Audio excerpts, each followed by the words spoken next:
paz e que Jesus nos abençoe agora e sempre. Conforme foi dito, esse é o mês em que nós dedicamos à educação. Não apenas a educação intelectual, a educação básica que nós conhecemos, mas sobretudo a educação do espírito. E o tema de hoje é bem interessante porque nós vamos tentar aliar a educação enquanto instrumento de evolução do espírito com a mediunidade. Então, a mediunidade como finalidade para a educação. Desejando, abrindo parênteses, aos nossos ouvintes da Rádio Web que nos acompanham, igualmente votos de muita paz. E essa temática ela foi extraída, me parece, assim como todas as outras da programação desse mês, do livro de Dorian Contrey, que é Educação segundo o Espiritismo. Esse aqui que nós vamos fazer a abordagem. Esse tema ele foi extraído do capítulo 21, cujo tema central chama-se Educação Espírita. E ter essa noção, essa compreensão em torno da educação espírita é importante para que nós vivamos educadamente como espíritos. A doutrina espírita, conforme nós sabemos, é uma doutrina eminentemente educativa. E o propósito desse livro de Dorian Contrey, assim como outros tantos em que ela aborda a questão da educação, uma vez que ela é educadora, formada, doutora na área de educação, e ela tem levado essa tese, esse conhecimento da educação espírita para as universidades e todos os ambientes possíveis de serem propagados a doutrina espírita ou o conhecimento doutrinário espírita, é para que nós não nos vejamos apenas e tão somente como corpos, como indivíduos de uma experiência corporal, mas que, sobretudo, nos olhemos uns para os outros, assim como para nós mesmos, como espíritos. E no dia que isso acontecer entre nós, comunidade espírita, sem dúvida alguma faremos uma revolução do ponto de vista social, porque esses conhecimentos eles não podem ser apenas utilizados dentro da casa espírita, nos nossos ambientes doutrinários, mas sobretudo lá fora, na convivência, na experiência uns com os outros. Daí cada vez mais a necessidade de nós divulgarmos o pensamento da doutrina espírita, haja vista que ele vem sendo divulgado em inúmeras universidades pelo Brasil afora. E é importante que nós, que nos dizemos ainda seguidores do Espiritismo, nos conscientizemos para sermos exemplos vivos dessa educação espírita, a fim de sensibilizarmos outros que ainda não despertaram para essa realidade, a fim de que também procurem não apenas os tratamentos espirituais de uma tentativa de salvação, de cura do corpo, porque muitos de nós ainda vivemos dentro dessa perspectiva. Vamos à casa espírita procurar os seus atendimentos na tentativa de nos livrarmos, de nos resolvermos do ponto de vista corporal, fisiológico. E nos esquecemos que nós somos uma entidade divina, conforme disse Jesus inúmeras vezes. Alguns asseverar que nós éramos deuses e que deveríamos fazer tudo quanto Ele fez. Mas isso só será possível no momento em que eu me instrumentalizar desse conhecimento e dessas verdades libertadoras. Do contrário, muito pouco nós nos educamos e nos transformaremos para indivíduos melhores. Porque ainda dentro desse preâmbulo, a ideia da doutrina espírita não é nos fazer todos espíritas, aceitarmos o espiritismo ou a doutrina espírita como única religião, mas que nós nos tornemos, em qualquer situação da vida, em qualquer contexto em que estivermos, homens e mulheres de bem. E talvez seja esse o nosso maior desafio nos dias atuais, frente a esses muitos convites e apelos que o mundo tem nos oferecido, que dentro da perspectiva evangélica, nós conhecemos como sendo as portas largas da vida, pois que elas nos atraem, elas nos sensibilizam, elas mexem com os nossos sentidos, muitas vezes nos desviando da importância maior para a qual nós reencarnamos. Então, com sabedoria, com propriedade, não apenas essa autora espírita, Dora Encontre, mas tantos outros estudiosos da pedagogia espírita vêm nos apresentando inúmeras teses, inúmeros conceitos dentro das bases doutrinárias propostas por Allan Kardec, a partir dos espíritos, para que nós outros sejamos os seus continuadores. Porque disse Emmanuel que o espiritismo será dele o que nós fizermos. E a pergunta que não quer calar é exatamente essa: o que nós, profitentes da doutrina espírita, estamos fazendo com o espiritismo? Com essa mensagem que veio para elevar o padrão moral e espiritual do planeta Terra, considerando que ele segue o seu caminho dentro das escalas dos mundos para atingir a condição de um mundo feliz, de um mundo perfeito. Não podemos esperar tão somente pela ação dos espíritos, ainda que seja o Dr. Bezerra de Menezes, Emmanuel e tantos outros que nós conhecemos, mas sobretudo por aquilo que nós estivermos vivendo e fazendo daquilo que hoje nós já sabemos, visto que aqui muito é dado, muito será cobrado, para sairmos daqui em uma condição melhor do que quando adentramos e termos a possibilidade, no mundo espiritual, de darmos seguimento ou continuidade a esta transformação, a esta conscientização em torno da nossa unidade ou da nossa identidade espiritual. Sendo assim, a gente pode considerar que esse livro, A Educação Segundo o Espiritismo, tem como proposta os fundamentos da pedagogia espírita.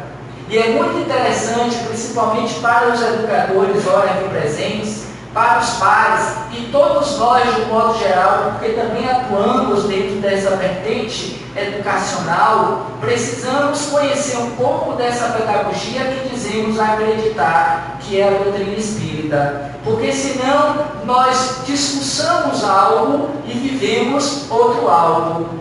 E isso não é interessante. É interessante que as nossas ações comprovem as nossas palavras, que vivamos mediante aquilo que nós dizemos acreditar, porque o espírita não crê porque dizem, mas ele crê porque ele sabe.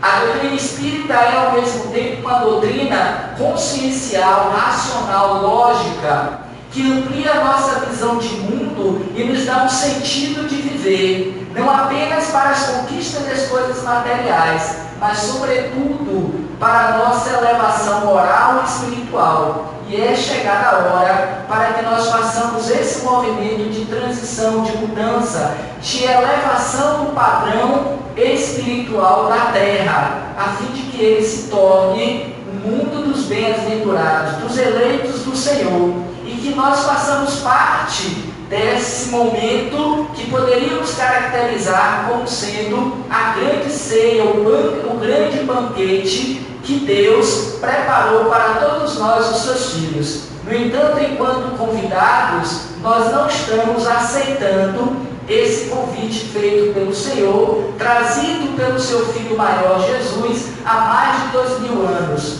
visto que ele também dissera que eu sou o caminho, a verdade e a vida. E ninguém chegará ao Pai que não seja por mim. E é interessante ainda notar que Dora Encontre, ele vai apoiar a sua teoria da pedagogia espírita a partir de grandes mestres da educação, em experiência prática e em orientações mediúnicas, daí educação e mediunidade, porque ela vai trabalhar com Comênios, ela vai trabalhar com Rousseau e tantos outros teóricos da educação, tendo como a base fundamental desta teoria Jesus, o grande pedagogo, o mestre por excelência de todos nós, espíritos encarnados na Terra. Mas afinal, qual é a finalidade da mediunidade? E antes de nós conhecermos o texto que Dora nos apresenta no capítulo 21, que fala sobre a temática da manhã, é interessante que nós pensemos sobre, afinal, o que é mediunidade. Evidentemente que não é nada diferente daquilo que nós já ouvimos falar. É um conceito muito conhecido e prático, porque muitos dos presentes aqui no salão são médiuns e trabalham com mediunidade, quando não estão nos grupos de estudos que trabalham sobre a temática mediunidade. Mas vamos falar um pouquinho para a gente entender a importância desta faculdade inerente a todos nós. Porque Kardec vai considerar no livro dos médiuns que todo aquele que sente em menor ou maior grau a presença dos espíritos é, por assim dizer, médiuns. E no livro dos Espíritos, no capítulo 11 ou 12, não me recordo agora, mas na questão 459, em resposta à questão de Kardec, os Espíritos vão nos dizer que eles, os desencarnados, nos influenciam muito mais do que nós imaginamos. E às vezes, de ordinários, de primitivos, são eles que nos dirigem. Então, compreender essa realidade também é importante, porque dentro dessa visão da pedagogia espírita, quando nós não temos conhecimento básico dessas verdades, nós nos deixamos assambarcar, nós nos deixamos aprisionar por mentes doentias, que pelo padrão de similaridade que nós mantemos com eles, eles nos induzem, nos conduzem e fazem com que as nossas vidas sejam essas que nós vivemos. E muitas vezes culpamos a Deus, dizemos que é má sorte, que é o meu cargo ou coisa que valha. Mas que na verdade é uma conduta, porque dizem os Espíritos, e em particular Joana de Ângeles, pensar bem ou pensar mal é uma questão de hábito. E todo hábito é um processo educativo. É algo rotineiro prático, que nós nos afinizamos, nós entretamos por uma questão de desejo, por necessidade, aquele padrão. Assim como podemos escolher manter o padrão educacional para vibrarmos com os espíritos superiores, preferimos manter aquele padrão vibracional inferior dos espíritos que nos são afins, criando e gerando muitas vezes toda essa desordem, toda essa panaceia em que muitas vezes nós vivemos, e quando não temos o devido equilíbrio, adentramos, quando não paramos as doenças psicológicas, adentramos para o suicídio, para a depressão, para a falta de vitalidade frente à nossa realidade de espíritos imortais. Mas vamos ver então o que nós podemos considerar enquanto conceito de mediunidade. Cadê você? Tá. Um conceito que nós tiramos lá do dicionário diccio.com.br é que mediunidade é a qualidade da pessoa que, segundo o Espiritismo, tem capacidade para comunicar com os espíritos, com pessoas mortas, particularidade ou dom de médium.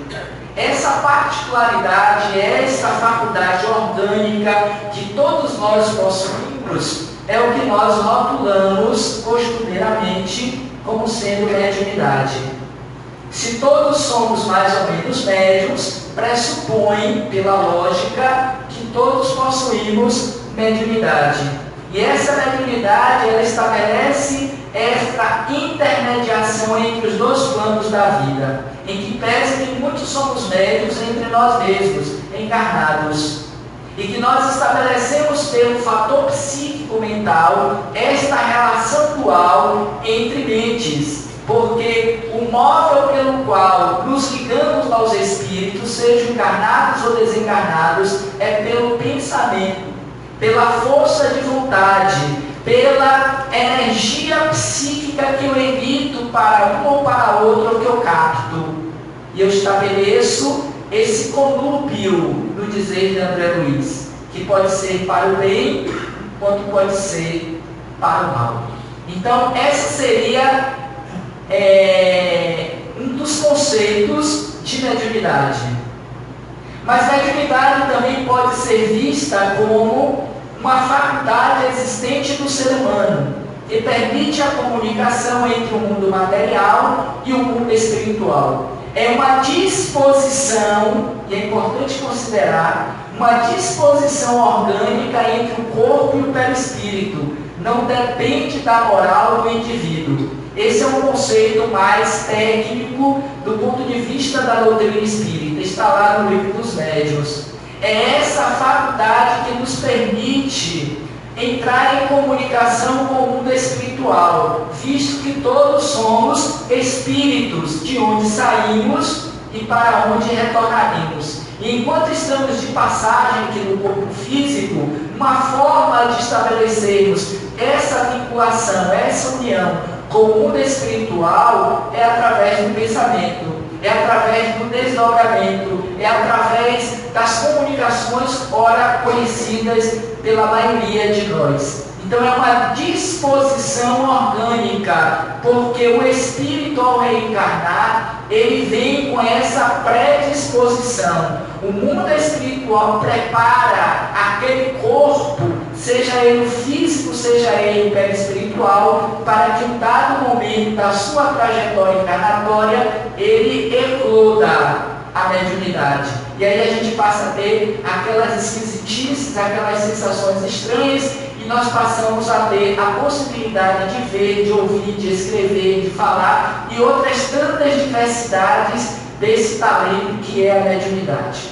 Ok? Então, conceitualmente, a gente pode definir mediunidade sobre esses dois aspectos. Lembrando que, quanto mais eu conheço da minha faculdade mediúnica, mais eu a educo para melhor servir aos espíritos do bem, aqueles que querem ver o nosso progresso, a nossa melhoria moral e espiritual. Quando deixada acéfala, quando deixado à toa, o que é que ocorre? Ocorre que os espíritos, brincalhões, perturbadores, obsessores, igualmente se utilizam dela para nos prejudicar. Então, sempre, no final das contas, é sempre responsabilidade nossa. Não podemos jamais, nunca culpar os espíritos, mas, sobretudo, as escolhas que estamos fazendo nesse processo. Se existe mediunidade, por extensão lógica, igualmente, existe o tal médium. E o que seria o médium conceitualmente? Está lá no Livro dos Espíritos, no item 159. Usualmente, porém, esta classificação se aplica somente aos que possuem uma faculdade mediúnica bem caracterizada, aqueles que vêm ordinariamente para serem médiuns, para trabalhar mediunicamente, que se traduz por efeitos patentes de certa intensidade, o que depende de uma organização mais ou menos sensitiva. E aí nós poderíamos elencar uma série de médiuns conhecidos, famosos ou não, que atuam nessa perspectiva. Nasceram para trabalhar mediunicamente, para atuar, sem contar aquela multidão de outros que estão, veremos dentro do texto de Dora, que estão se preparando para essa grande tarefa nas suas futuras reencarnações. Por isso que o médium de hoje, que não é tão habilitado à tarefa, deve se educar para tal, a fim de que amanhã possa melhor executar a sua tarefa mediúnica, tal qual a inteligência ou qualquer outro talento que nós possuamos ou queiramos desenvolvê-lo. Começa-se de forma sem grandes preparações, mas com o decorrer do tempo a gente vai vencendo e alcançando a maestria do fazer. Vamos lá? Cadê você? Tá. Médium na visão de Allan Kardec, intermediário entre os espíritos e os homens, todo aquele que sente em um grau qualquer a influência dos espíritos. Raras pessoas da faculdade não possuem rudimentos, conforme já vimos. Usualmente só são classificados como tal os que têm a faculdade bem caracterizada. E por fim, faculdade não se revela da mesma maneira que todos. E somente para você trabalhar Somente você trabalhando em uma reunião mediúnica é que você pode entender essa diversidade de carisma, no dizer de Paulo de Tarso, e as suas peculiaridades entre os médiuns. Porque, embora todos possam vir a ser médiuns de comunicação ou de psicógrafos, não quer dizer necessariamente que trazem da mesma forma a sua mediunidade. Então, isso é muito característico e relativo a depender de cada um. Opa, voltando. Agora, os médiuns ostensivos. Isso porque merece esse atento, porque Dora Encontra ela vai se utilizar no seu texto, que veremos logo depois daí, esses conceitos, ou essas conceituações. Médiuns ostensivos, eles são preparados no mundo espiritual, então os médiuns presentes não podem jamais dizer: eu não pedi para ser médium. Não só pediu, como escreveu um contrato, assinou, se comprometendo a ser médium. Porque é através da mediunidade que nós resolvemos muitas das nossas questões do passado espiritual. Através da ajuda, do esclarecimento, porque uma sala mediúnica, para quem não trabalha, é na verdade uma sala de aula. É uma preparação educativa para esses espíritos, a fim de que eles retornem melhores do que quando saíram das suas últimas encarnações. É para que no mundo espiritual ele compreenda a necessidade de viver como espírito. Mas isso só vai acontecer se nós, enquanto encarnados, vivermos como espírito.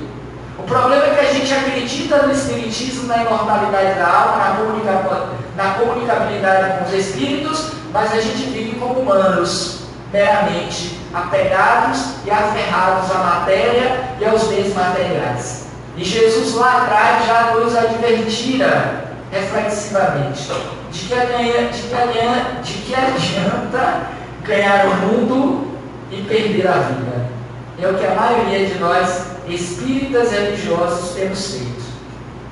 Ganhar o mundo com muitas riquezas, com muitos bens e títulos, com muitas pompas ou honrarias, mas perdido a vida na sua condição espiritual, retornando numa condição falida. André Luiz, já nos idos de 1940 do século passado, ele já nos advertia que poucos são aqueles que voltam ao mundo espiritual na condição de completistas, que são aqueles espíritos que assinaram um contrato no mundo espiritual do que deveria fazer para retornar melhores e que chegaram, todos eles, piores do que quando saíram.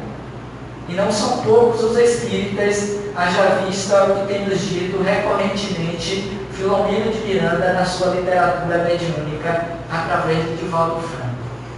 Podemos dizer ainda que são dotados de afinidades e força de expansão especiais que proporcionam o transe, a saída do corpo. Possuem campo magnético mais pronunciado para captar não só os espíritos doentios, os espíritos ditos obsessores, mas também os espíritos ditos bons amigos que nos aconselham. Demonstrando a imortalidade da alma aos espíritos, serão pontes de consolo dos médiuns, à disposição dos bons espíritos, serão como trigo de Deus, semeando justamente com o joio. E aí a gente pode fazer um recorte naquela passagem do filme de Divaldo, que é o nosso grande expoente mediúnico na atualidade, em que ele vai procurar Chico Xavier pela primeira vez, e ele se encanta tanto com Chico e com o trabalho dele, que ele pergunta em um dado momento de encontro particular se ele, Divaldo, não poderia ficar ali com ele, Chico. E Chico lhe responde: Chico, Divaldo, nós somos como postes e precisamos estar em lugares diferentes para iluminar pessoas. Assim como Chico, assim como Divaldo, eu e todos nós somos postes, onde quer que estejamos. mas a gente pode escolher estar com o nosso poste com a luz apagada ou com a luz acesa. É sempre uma escolha individual. Porque quando a gente assiste a um filme como este, Divaldo, o Mensageiro da Paz, é para dizer que esse é o caminho que todos devemos fazer de cinema. É para se conscientizar e se educar para viver como viveu Divaldo Franco. É só isso. É para entender que todos temos um espírito protetor, que pode não ser ainda do galardão de uma Joana de Ângeles, mas o meu é o que é o mais importante para mim hoje, que é o meu anjo da guarda. E se eu for disciplinado, educado, se eu me dedicar tanto quanto o Divaldo aos 92 anos vem se dedicando, eu serei o Divaldo Franco onde quer que eu esteja. O problema é que a gente quer começar na condição hoje de Divaldo, na condição hoje da santa irmã Dulce dos pobres.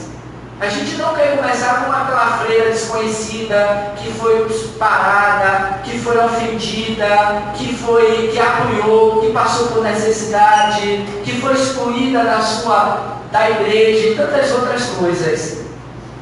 Não entende que Divaldo fez um caminho, e esse caminho não foi fácil, foi árduo e difícil, em que muitas vezes ele quis sair da proposta, mas tinha lá a sua mentora que sempre deixou ele livre para escolher, mas sempre o alertou para que ele repensasse e na medida em que ele se educasse dentro dos princípios estabelecidos por Deus, por Jesus, ele haveria de vencer. Isso é educação e maturidade.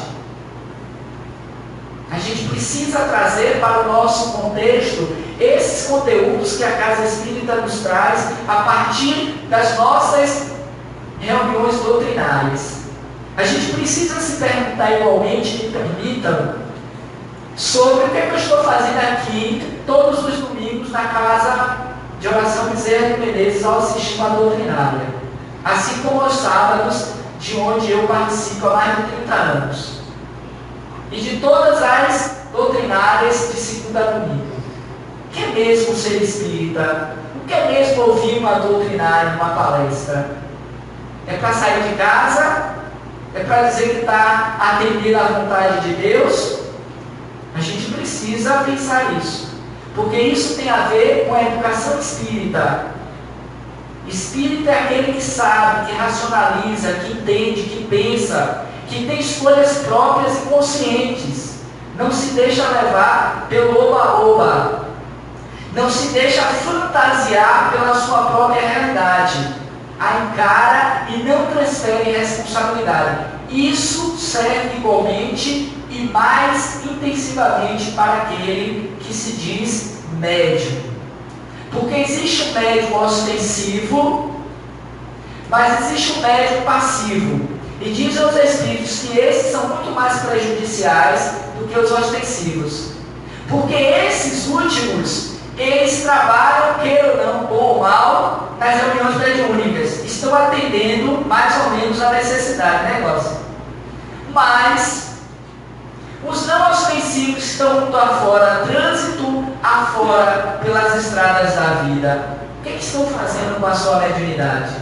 Dentro de casa, nas suas relações familiares e conjugais, dentro do ambiente de trabalho, dentro da seara espírita, somos todos mais ou menos médios. Com quem nos afinizamos? Com quem estabelecemos o nosso contato mental pelo pensamento? Tem que pensar, senão a gente fica de braços cruzados só ouvindo. A gente fica só idealizando um mundo feliz sem fazer o esforço que precisa ser feito.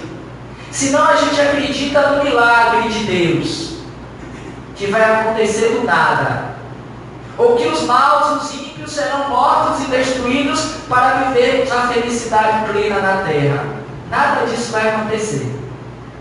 É um trabalho individual que se assuma no coletivo das sociedades, onde eu me transformo e possibilito a transformação do outro. Do contrário, não adiantou o conhecimento espírita. Porque vai voltar para o mundo espiritual na consciência de culpa. Vai sair sair frustrado porque teve toda a possibilidade de dar um passo a mais na senda do caminho e da vitória espiritual. E não deram. Quando não, deram para trás um passo. Vai ter que voltar comprometido ainda pelos deslizes morais cometidos e que sabiam que não deveriam cometer. Porque onde está a lei de Deus no homem? Na consciência. E é essa consciência que dita a qualidade de vida que haveremos de viver fora ou dentro do corpo físico. Então entender isso é se colocar como médiuns de Deus, expandindo o nosso campo magnético para o bem, para o belo, para o divino, para o meu anjo da guarda, para os nossos amigos espirituais, e não ficando vivendo de fantasia, de quimeras, de barganha, porque já não precisamos mais disso. Os tempos, por fim, são chegados. Ou a gente bota isso dentro da cabeça, ou a gente vai pagar um grande preço no nosso futuro espiritual. Porque disse Jesus: não sairás de lá até que pagues o último centavo. Mas seguindo por conta do tempo, demonstrando essa imortalidade da alma, serão essas pontes, esses postes, esses canais luminosos à disposição dos bons espíritos, e não mais dos malfazejos, não mais dos perturbadores, não mais dos intrigueiros, não mais dos mentirosos, dos vaidosos, dos ciumentos, dos pedófilos, coisa e tal. É sempre uma escolha nossa, mediante a educação que nós temos. Isso é viver a pedagogia espírita. É tomando para si a responsabilidade dos seus atos, das suas atitudes, dos seus fazeres. Mas ainda seguindo o texto, cadê? As características desse médium ostensivo: visões de parentes falecidos, alterações emocionais acentuadas, pressentimentos, frequentes sonhos com desencarnados, movimentos de objetos em sua presença sem causa aparente, facilidade de curar. São algumas das modalidades e possibilidades da mediunidade, mas que necessariamente não quer dizer que sejam todas ou sempre assim. A variedade é inúmera, é enorme, que não dá para a gente dissecar aqui, a não ser estudando o livro dos médiuns, que é o nosso compêndio, é o nosso livro básico que fala de mediunidade.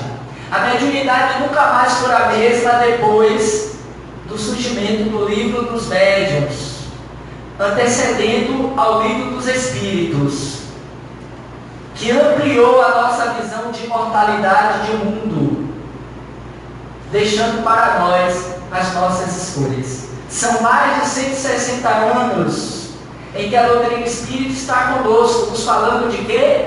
Mediunidade. De quê? De educação, de moralização, de espiritualização, de combate acirradamente do egoísmo. Mas não é combater o egoísmo do outro, como temos feito constantemente.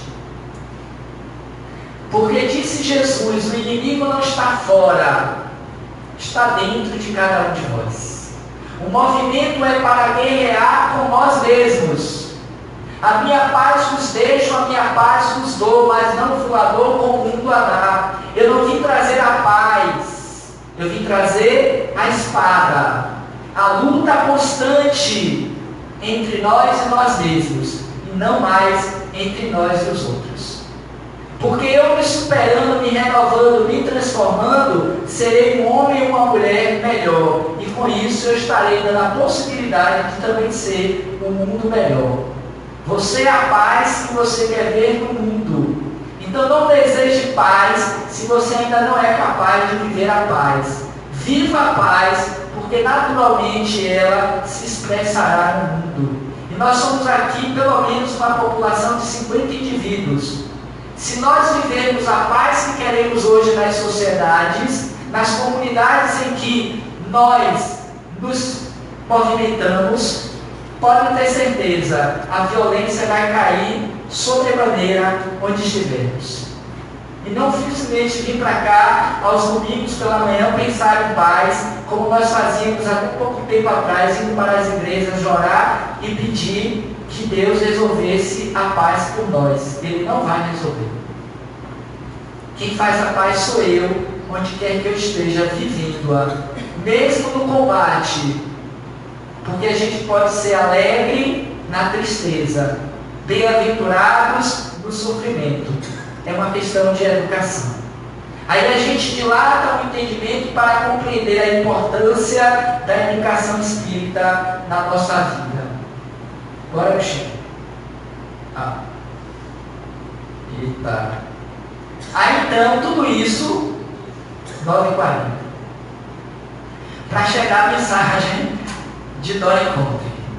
Ok? Então nós vamos encontrar no livro citado, A Educação do Espírito, no capítulo 21, na página 200, essa mensagem. Ela foi tão pequena que eu digitei ontem quase 2h, viu? Então prestem atenção. Ela começa dando definições possíveis. Ela começa o texto dizendo assim: existem 3 perspectivas sobre as quais se pode falar de educação espírita. E reconhece, é certo que elas acabam se unificando em um só conceito. Um aspecto deriva do outro e forma uma só visão, uma visão única. Porque parece que elas estão dissociadas. Didaticamente, sim. Pedagogo, professor faz muito isso. Didaticamente é possível a gente alinhar separadamente, mas na verdade uma está implicada na outra. Não dá para falar de uma coisa sem tocar na outra. E quais seriam essas 3 definições? Vejamos. Nas perspectivas, Espiritismo como educação, a educação segundo o Espiritismo, e é importante nós levarmos isso para as nossas salas de aula, para as nossas unidades escolares e educacionais, não para propagar Espiritismo, não é a proposta. Não é para combater a religião do outro. A educação espírita, conforme já tratamos aqui, ou pelo menos é a intenção, é a gente viver aquilo que a gente acredita. É ser exemplos vivos, cartas vivas do Evangelho, no dizer de Joana de Ângeles. E o ensino espírita, tudo está ligado um ao outro, na verdade é uma coisa só. Então, dentro dessas 3 perspectivas, Espiritismo como educação e não religião. O Espiritismo é uma ciência, ela é uma filosofia, ela é uma religião. A gente não precisa falar de Espiritismo, de vida após a morte, de comunicabilidade com os espíritos e todos os princípios básicos da doutrina espírita dentro de uma sala de aula para os alunos, para os colegas de trabalho. Viva isso. E as pessoas naturalmente me reconhecerão como espíritas verdadeiros. Está lá no capítulo 17, salvo engano, do Evangelho. O verdadeiro espírito é a missão do espírita. É importante que a gente apreenda esses conceitos. Mas, resumidamente, eu trouxe cada um desses pontos. Obrigado quem está passando. Espiritismo como educação, ela aborda a seguinte temática: a essência do Espiritismo é a educação. Lembremos-nos, foi falado aqui ontem com propriedade, me parece, por João Frederico, Allan Kardec, um pedagogo. A doutrina espírita ela é fundamentada, constituída pela ciência pedagógica. Kardec ele fora um educador por excelência, reconhecido na Europa, em Paris especialmente, de um conhecimento avantajado para a sua época, e não poderia ser diferente, um espírito preparado para a missão a qual veio realizar na Terra, e todos as temos, e é preciso que ele se conscientize disso. Pode não ser ainda do quilate de um Divaldo, de um Chico, de um Allan Kardec, mas é a minha missão que eu preciso validar nessa encarnação, de forma consciente e educada, para que amanhã seja eu o escolhido pelo Pai para ser em outros mundos um Allan Kardec, um Divaldo, um Chico Xavier. Esses postos mais iluminados que abranja o maior número de pessoas. Não importa se é 1, se é 100. O que importa é a forma como você ilumina. Porque um palito de fósforo é possível de tirar o indivíduo da escuridão. Ok? Então, enquanto a educação, segundo o Espiritismo, ela vai considerar que a educação espírita é a prática de uma pedagogia à luz do Espiritismo, no dia a dia, na vivência com os outros. O ensino espírita, por sua vez, não poderá ser mera, anotem, transmissão de conteúdos, mas despertar de uma consciência espiritual. Ou a gente valida isso nessa encarnação, ou não valeu a pena, pouco valeu a pena o conhecimento dessas verdades. Ou a gente sai daqui com essa consciência espiritual, que sou espírito imortal e preciso viver como tal. Nesse particular, existe um livro chamado, deixa eu ver se eu me lembro aqui, é de Adenal Novaes. Não sei o que lá do espírito, agora eu esqueci. Se quem souber, me lembra. Em que ele vai tratar sobre isso, sabe? E é interessante que a gente viva isso, esses princípios, esses valores do espírito, porque do contrário, estamos vivendo apenas humanamente, sem nos darmos conta de que nós somos espíritos em uma passagem, em um aprendizado. A reencarnação é por si só um meio de nos reeducarmos. É um processo reeducativo do espírito, que é um outro livro de Adenauer. Então, a mediunidade como finalidade é o texto de Dori Contra, que a gente vai conhecer ipsi literi. Vamos lá? Ela começa dizendo: a mediunidade é a faculdade humana cujo desabrochar pleno faz parte das metas a serem atingidas pela evolução.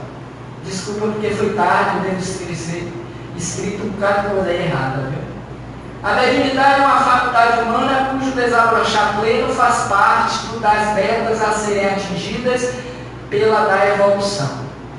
Querendo dizer que inevitavelmente todos seremos Chicos e Divaldos. E que essa mediunidade que sempre esteve conosco, essa faculdade de intercâmbio com o mundo espiritual, sempre vai estar presente nas nossas vidas. Quando a gente compusca o Velho Testamento, nós vamos encontrar vários indícios da presença da humanidade. Em todos os tempos da história da humanidade, do homem na Terra, ela esteve para e passo caminhando com ele. Só que a partir do século XVIII, XIX, com Allan Kardec, nós vislumbramos uma outra realidade da faculdade mediúnica. Por isso mesmo, continua a autora, como outras faculdades morais, intelectuais ou estéticas, o seu desenvolvimento é obra dos séculos, em sucessivas encarnações. Eu achei isso muito legal, porque quando a gente vê hoje, do ponto de vista humano, o gênio, o mestre, aquele fenômeno de qualquer área humana, a gente pensa que nasceu assim, né? Assim? Que talento para a música, para a arte, para a pintura, para a escrita, que neto famoso, Chico Xavier.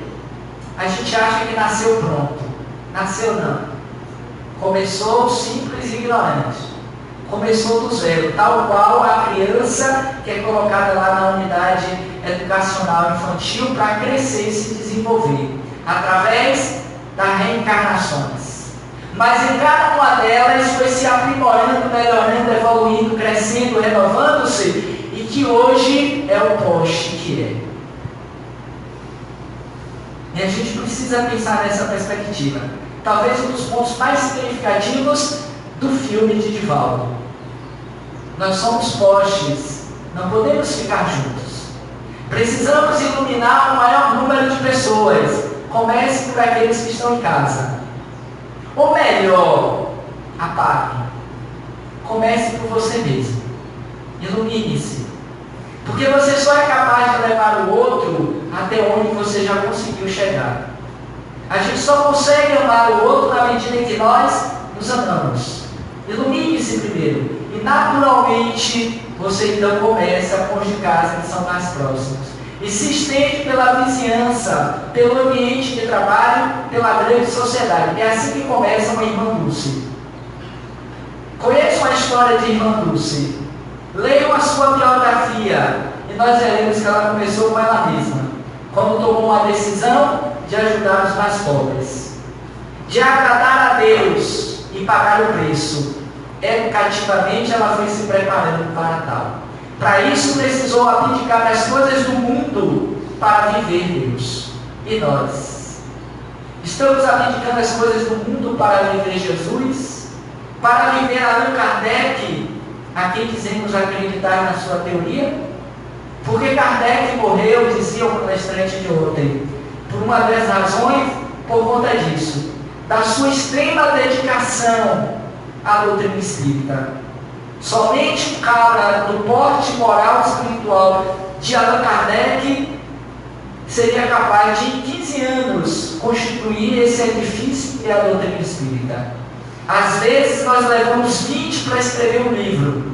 Em 15 ele construiu aquilo que é a grande revelação da humanidade, a terceira revelação. Depois dela, nenhuma outra mais virá. Agora é com a gente. Ou vai, ou racha. Mas seguindo a lei diz, as mediunidades que despontam como força, pujança, desde a tenridade, Chico, Divaldo, atingindo na maioridade uma maturidade, uma produção equilibrada e de boa qualidade, são mediunidades que já vieram se burilando no tempo. O trabalhador qualificado não se improvisa. Anotem isso. O trabalhador qualificado em qualquer área humana não se improvisa. E eu trago a imagem de Chico com Emmanuel, o seu grande mestre, o seu grande mentor. Quem é o meu? Quem são os de vocês? Sabemos? Pois é. Ele deve ser o nosso professor. Ele deve ser o nosso orientador. Foi por isso que Deus permitiu que todos nós, antes de encarnássemos, tivéssemos um mentor, um anjo da guarda, para nos conduzir e nos educar. Ou a gente se educa, ou a gente vive eternamente deseducados e paga o preço pela escolha. E as nossas vidas talvez seja o primeiro grande sintoma da nossa deseducação moral e espiritual na encarnação. Então, ao olhar a vida desses seres humanos, imperfeitos, em processo de evolução, descobrimos que pela mediunidade e pela educação se qualificaram para a tarefa que assumiram no mundo espiritual.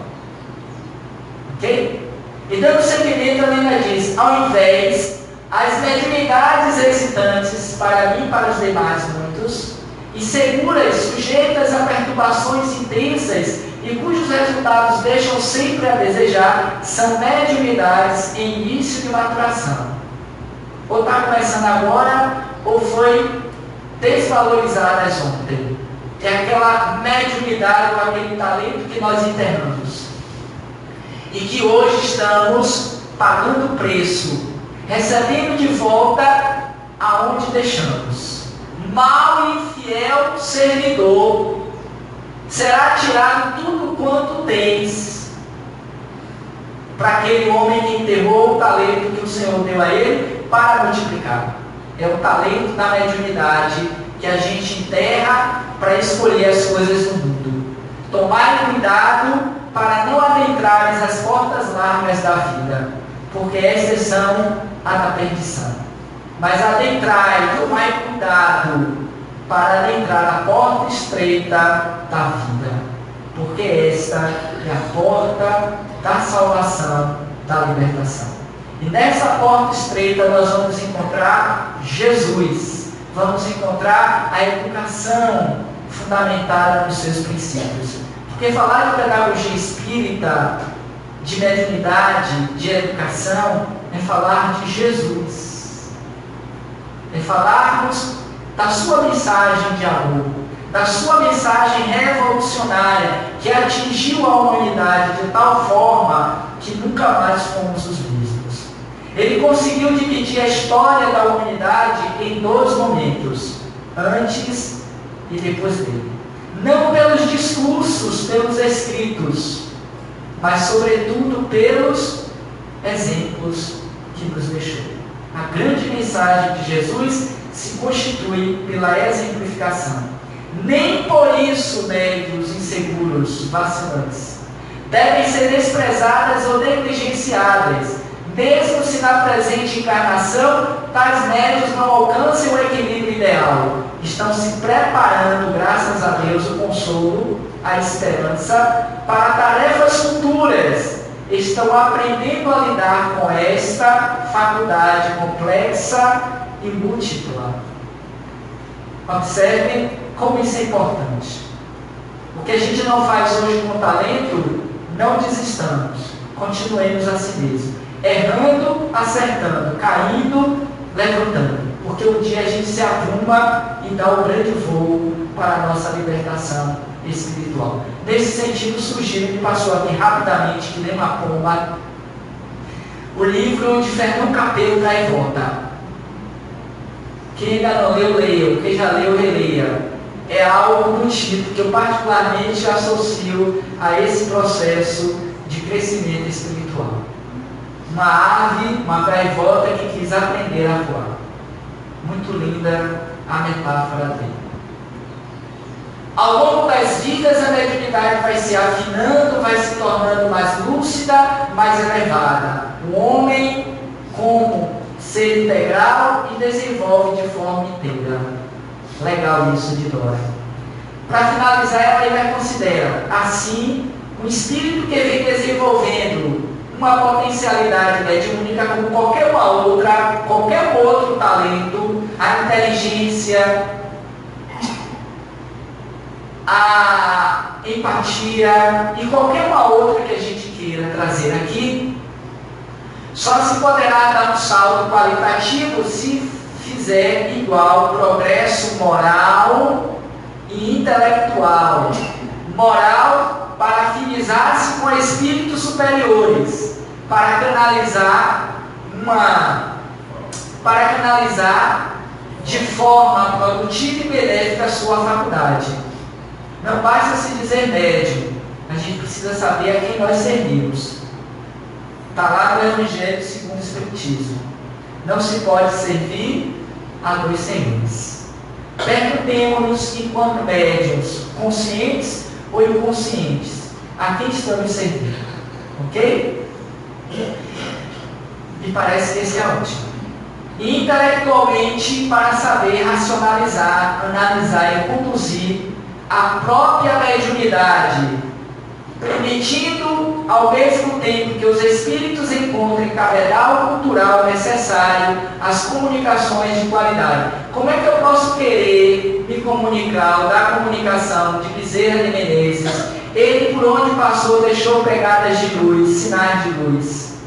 Se eu não me educo moral e espiritualmente, se eu não conheço da minha mediunidade, se eu não a educo, se eu não sou um médium educado, independe da moral, mas para ter acesso a essas almas abnegadas, é preciso que o médium seja consciente e educado. Porque nem tudo que acontece dentro de uma sala mediúnica é produzido pelos espíritos, mas sobretudo pelo médium deseducado. Assim, as constelações das potencialidades com que Deus dotou as suas criaturas, a mediunidade é uma das mais nobres que o ser deverá cultivar para fazê-la frutificar. Alguém conhece essa imagem? Sabe quem é aqui? Ivone quê? Da Silva? De quê? Dos Santos? Do Amaral Pereira. Para quem não conhece a sua obra, a sua vida, seria interessante que nós assim o fizéssemos. Porque depois desses mais conhecidos, talvez nenhum outro médium conseguiu melhor externar a nobreza da sua faculdade mediúnica. Qual é essa mulher? Ivone do Amaral Pereira, a carioca. E que nos deixou inúmeros livros interessantíssimos que nós podemos analisar e pensar para ver o que eu, por minha vez, posso fazer em benefício de um mundo melhor, de uma sociedade melhor. Concluindo, é pela educação, não poderíamos terminar senão apresentando ele, o leonês Allan Kardec. É pela educação, muito mais do que pela instrução, que vamos atingir o progresso moral. Portanto, nos conscientizemos que quando tratamos da mediunidade como finalidade para a educação, é a fim de entendermos que eu preciso ser médium de Deus onde quer que eu esteja.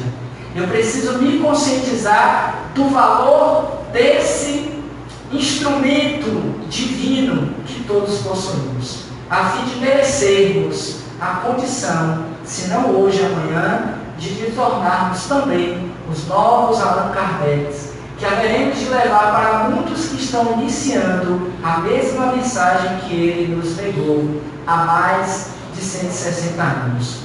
E para concluir, gostaria de fazer a vocês esse convite. Pela primeira vez estou apresentando aqui a vocês publicamente o nosso canal no YouTube, que chama-se Roteiro Espírita. É um canal no qual nós estamos postando as nossas palestras e convidando a vocês a conhecerem e nos seguirem. São várias palestras, vários palestrantes que nós estamos colocando lá no canal e que eu estou aqui divulgando. Roteiro Espírita sem o acento no I, porque tem um outro que chama-se Roteiro Espírita, acento. O seu canal Espírita no YouTube. Inscreva-se se vocês gostarem do material. Essa palestra, se não hoje ainda, mas essa semana que está colocando lá, a de ontem, as anteriores. E não pedi nem abraço, me perdoe, viu, Gracinha, que eu cheguei aqui correndo e não falei com você, enquanto coordenadora. Mas já falei também com a diretora. E estou convidando vocês a conhecer o nosso canal, se inscrevam, estou precisando de seguidores. E deixei ali com os meninos lá da bancada ali, um panfletozinho que para vocês levarem, os que se interessarem, pega ali com eles, para vocês chegarem em casa não se esquecerem, ok? No mais, muita paz, muito obrigado e até uma próxima oportunidade aqui na Casa de Oração. Obrigado a todos.